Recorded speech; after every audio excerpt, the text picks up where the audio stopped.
ገብቷል። አመሰግናለሁ በጣም ምንድነው ሌላ ጉዳይ አለ እንዴ? አረ ምንም አመሰግናለሁ በቃ እሺ። ያለ ምክንያትማ ይሄን ሁሉ አብራ አይሰጠኝም ብዬ ሀብታም ጠባረኩ ማለት ነው።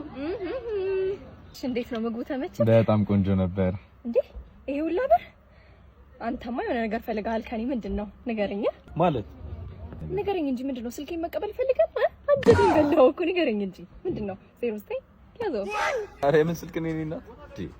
ምን ያሽኮረምማል? ትናንት 300 ሰጠኝ፣ ዛሬ 500 ሰጠኝ። ወሰደው ስልኬን።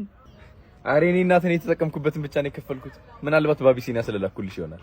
አሃ ለካ አስተናጋጆችና ካሸሮች በአቢሲኒያ ባንክ ሂሳብ ሲቀበሉ በቀን እስከ 500 ብር ጉርሻ አላቸው።